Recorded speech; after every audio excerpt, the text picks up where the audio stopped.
안녕하세요, 여러분. 안녕하십니까. 네, 운전해서 어디로 이동하고 있습니다. 날씨가 작년에 비해서 좀 많이 추운 것 같아. 그래도 작년에는 4월 초에 벚꽃이 좀 많이 폈던 걸로 기억을 하는데 올해는 지금 오늘 밖에 나가보니까 이제 약간 싹이 이렇게 폈더라고요. 아마 다음 주? 이번 주 내지 다음 주쯤이면은 이제 벚꽃이 피지 않을까 싶은데 지금 주말인데 일요일인데 다음번 일요일은 만개하지 않을까 싶긴 합니다. 나는 그 캠퍼스 진짜 예쁘긴 하더라. 꽃이 아, 내가 막 자기한테 사진 찍어서 보내줬잖아. 근데 아직 많이 안 피지 않았나? 많이 안 폈는데 군데 이제 그 약간 진달래 비슷하게 생긴 그런 꽃들이 캠퍼스 곳곳에 폈거든. 벚꽃은 아니고 너무 예쁜 거야. 그래서 와 진짜 1학년 때는 그 코로나 때여가지고 그냥 못 봤지 벚꽃 피는 거를. 근데 이제 꽃이 좀 더 만개하면 진짜 예쁠 것 같긴 해. 요즘에 일교차가 왜 이렇게 심해 근데? 그니까 이건 진짜 날씨가 정말 옷을 어떻게 입어야 될지를 발표를 못 잡겠어. 제발 좀 오래 따뜻해졌으면 좋겠어요. 왜 이렇게 따뜻해지면 하는 비가 또 얼마 전에 또 굉장히 나라에 중요한 일이 있었잖아. 대통령 파면 관련해가지고 북한에서도 보도했나? 보도했대. 그 뉴스 그거 하나 떴었어 영상. 짧게 보도했대 엄청. 그 노동신문에도 짧게 실렸고 노동신문에 실렸다는 건 일단 평양 북한 주민들도 보기는 그치? 한다는 거지.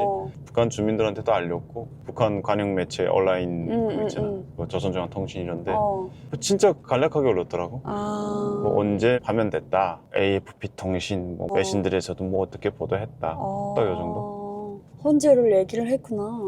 그래도 좀 빨리 보도했네. 그 뉴스에서 어떻게 나왔냐면 이번에 빠른 건 아니었다. 하루 만에 그거에 대해서 언급을 했는데 예전에 박근혜 전 대통령 파면될 때는 2시간 만에 반응이 나왔대. 마치 기다렸다는 듯이. 그러게. 글쎄 이번에 뭐 2시간에 비하면은 완전 느린 만에. 거지. 걔네들도 뭐 생각하는 게 있겠지. 이것저것 생각해 보면서. 근데 북한 주민들 입장에서도 한 번까지는 그런 일이 있었구나 할 텐데 두 번이 되니까 야 진짜 대한민국은 정말 국민이 마음 먹으면 못하는 게 없구나라고 더 확실하게 알 수 있는 그런 계기가 되지 않을까. 그래서 북한이 보도하는 것도 좀 주저하고 보도도 짧게 보도하지 않았나라는 생각이 들어. 외부의 소식을 그만큼 알려주기 좀 꺼려하는 그런 요인이 좀 있지 않나. 당연히 그렇겠지. 다른 나라도 아니고 바로 밑에 있는 한국인데 한국의 대통령 관련 소식인데 뭐 숨길 수는 없을 거고 뭐 말하자니 뭔가 북한 주민들이 북한이랑 비교해서 생각을 할 거니까 참 입장이 애매할 것 같다는 생각은 들어. 나쁘게 말하고 싶긴 할 거잖아. 이제 북한의 말을 빌려오면 반인민적인 정권이 국민의 손에 의해서 결국엔 몰락했다 뭐 이렇게 얘기하고 싶은데 국민의 손으로 했다라는 걸 말하기가 또 너무 어렵잖아. 그걸 떳떳하게 얘기할 만큼 자기네가 잘한다고 생각을 못 할 수도 있지. 북한 내부 상황이 그렇게 막 북한 주민들이 만족할 만큼 돌아가고 있는 상황은 아니잖아. 시간이 가면서 외부 정보가 아름아름 알아서 들어가겠지.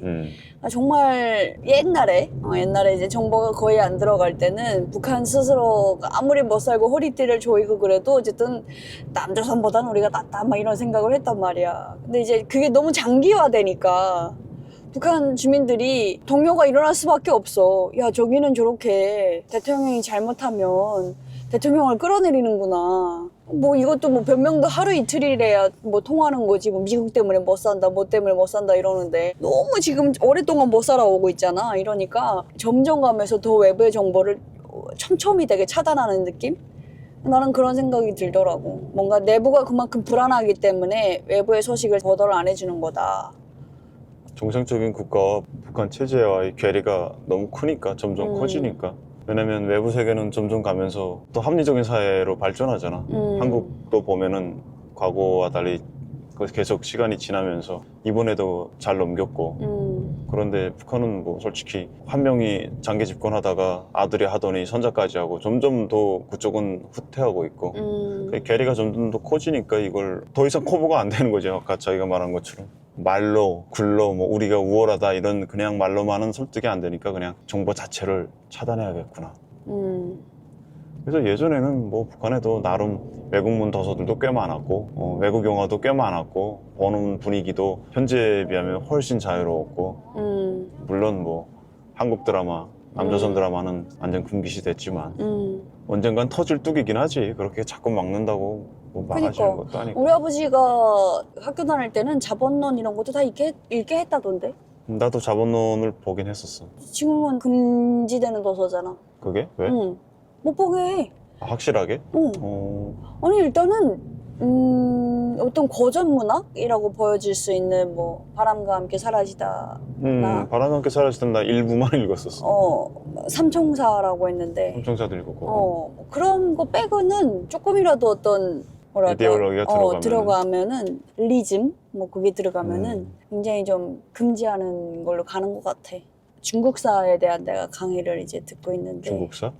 근대사부터 이제 배우게 되는 뭐 아편 전쟁이나 뭐 이런 거 배우고 그런 건데 교수님이 그러셨어. 동아시아 지역 쪽에서 한국만큼 민주주의가 발전된 제도가 없다라는 걸 얘기하시더라고.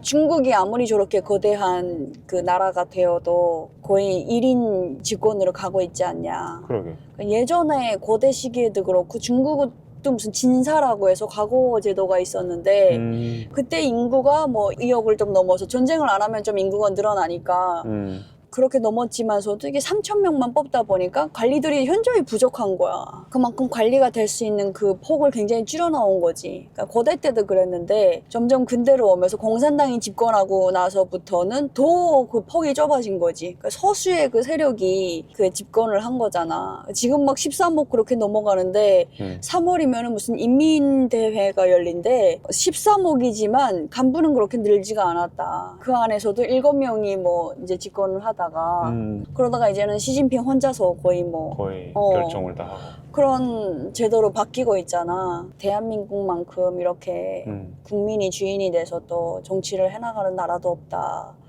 라고 얘기를 하시는데 참 그거 들으니까 아휴 또 한 번 뭔가 느끼게 되는. 지구상에 우리나라만큼 신기한 나라도 없긴 하지. 그러게. 한쪽에서는 그렇게 말도 안 되는 기적을 만들었고 다른 한쪽에서도 또 다른 의미로 말도 안 되는 기적을 만들어 가고 있는. 북한에서 온 사람들이 경제적으로도 굉장히 놀라겠지만 어떤 이런 정치제도에 완전히 잘 정착하기까지도 꽤 시간이 걸릴 것 같아. 그러니까 처음에는 나도 생각해보면 다른 목소리가 나오는 것에 대한 불편함이 있었어. 그러니까 너무 한 목소리만 나오는 곳에서 살다 보니까 나도 모르게 그거에 익숙해져 있다 보니까 실어감을 느껴? 굉장히 그런 걸 느꼈는데 내 주장이 생겼잖아. 어떤 일에 있어서. 근데 이제 그거를 누군가가 그렇지 않다라고 반론을 제기하거나 뭐 반박을 하거나 그래 그럼 굉장히 화가 나는 거야. 처음엔 그랬다 진짜로. 그렇군. 이제는 약간 다양한 어떤 그런 거에 굉장히 좀 익숙해져가는 느낌? 북한에서 원래 대통령 선거 뉴스를 선거 시즌에 나왔던 그 KBS 뉴스를 이제 영상으로 봤었다고 했잖아. 대선 후보들끼리 이제 막 지지율 발표하고 막 그런 이제 뉴스가 있는데 1위 후보의 지지율이 30 몇 %인 거야. 40이 채 안 됐었어. 1위라고 되게 좋아하는 거야. 근데 나는 북한에서 그거 보면서 저게 말이 돼? 아니 무슨 90 몇 %를 1위도 아니고 30 몇 %면 저게 무슨 효과가 있을까 이런 생각을 했었어.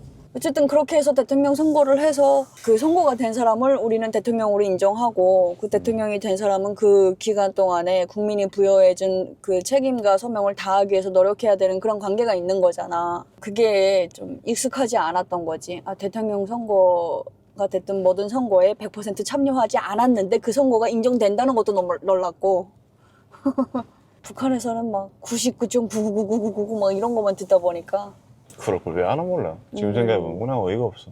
북한 사람들이 이 하루 얘기를 노는 날이었어 그냥. 그치. 선거는 무조건 내 순서에 맞춰서 가서 해야 돼. 조직 행사지 뭐 그냥 단체로 선거장 정해진 데 가서 산뜻하게 입고 가서 한쪽에서 또 이제 춤도 추고 노래도 틀어놓고 좀 웃기긴 하다. 얘기하다 보니까 그렇네. 북한 사람들이 대통령 파면 소식을 들으면 좀 어떤 생각을 할까? 상상, 뭐 가늠이라도 할 수 있을까? 어떻게 어떤 순서로 어떤 과정으로 저렇게 파면이 됐겠구나라는 상상도 못할 것 같아. 짐작도 못할 것 같아. 상상도 안 되지. 나름 거기서 거둔 교육을 받았다고 하는 우리도 단 한 번도 거기서 우리가 선택을 해서 최다 득표를 한 사람이 대통령이 된다, 나라의 수반이 된다라는 아이디어 자체를 떠올려 본 적이 없는 것 같아. 다른 나라에서는 분명히 그렇게 하고 있는 걸 짐작은 하면서도 우리나라, 그러니까 그때로선 북한이잖아. 우리는 왜 그렇게 대통령을 뽑지 않지? 수령을 그렇게 뽑지 않지라는 생각조차 없었어. 그니까 저렇게 대통령이 자꾸 바뀌면 나라가 돌아가나 막 그런 생각도 했었고 맞아, 맞아. 이 대통령이 잘못하면 이렇게 국민이 끌어내릴 수 있다라는 그 힘이 국민한테 있다라는 게 민주주의는 국민의 권력인 거지. 거기 있을 때 우리의 그 심리 상태는 뭔가 유일, 단일, 순결, 하나로 뭉친 것, 이견이 없고 하나로 취합되고 이런 게 그게 국가 경쟁력이고 전체주의. 그게 더 바람직한 상태라고 생각을 했는데 진짜 민주주의는 그 상권 분립이 정확히 균형을 이루고 있는 그런 민주주의인 거잖아. 그게 북한이 인민민주주의야? 나는 그것도 처음. 국호가 조선민주주의 인민공화국이니까 그냥 뭐 굳이 구분해서 그쪽은 인민민주주의라 치자 하는 거지. 애초에 민주주의라는 말 자체가 성립이 되질 않는데 지금 생각해보면 그렇잖아. 하나로 똘똘 뭉친다는 게 얼마나 무서운 거야 그게. 지금은 그렇게 생각이 너무 좀 되지. 소름 돋지 않아? 모두가 한마음인 순간들이 가끔 오겠지. 우리가 월드컵에서 결승에 올라가거나 이러면 모두가 한마음으로 이기기를 바라지 그거는. 그런데 이제 늘 그렇게 어떤 결정에 있어서 지도자의 마음으로 모두가 똑같이 그렇게 한마음으로 움직인다는 게, 그러니까 이제 북한에서는 모두가 한마음으로 뭉쳐야 되니까 그거에 반하는 사람들이 생겨나면은 탄압이나 그것도 이제 어쩔 수 없는 불가피한 희생이 그것도 당연한 과정으로 생각하도록 이렇게 만드는 거잖아. 한국에 와서 되게 또 하나 충격받았던 말이 다수의 선택이 늘 옳은 것도 아니다. 그래서 이제 서수 의견도 충분히 반영이 돼야 되는 거고 서수의 의견이 묻히지 말아야 되는 게 이제 민주주의인 거잖아. 학교에서도 배우는 게 그거야. 방송은 이제 공익을 추구해야 되는데 그렇다면 공익이 뭐냐. 공익이 처음에는 다수의 의견이다. 근데 다수의 의견만 존중하다 보면은 또 서수의 의견이 묻히는 거잖아. 그러니까 이것도 아닌 거고 공익을 찾아가는 그런 과정이 있어. 참 그거 보면은 와 너무 알면 알수록 굉장히 매력적인 제도다? 약간 그런 생각? 민주주의가? 민주주의가?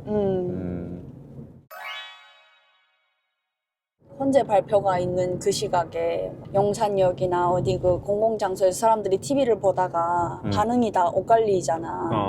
와 환호 지르는 사람도 있고 막 울먹이는 사람도 있고 막 분노하는 사람도 있고. 한국에서 있었던 일을 북한에 아마 사람마다 좀 다를 것 같긴 하다. 북한에서 전달해주는 그대로 그냥 저기는 뭐 저번에도 그러더니 이번에도 또 이렇게 대통령이 파면됐네. 한국은 좀 발전됐지만 불안한 나라구나 라고 받아들이는 사람도 있을 것 같고 아니면 좀 더 열린 사고가 있는 사람들은 야 이거 뭐 작정하면 그냥 다 끌어내리는구나. 그럼 우리는?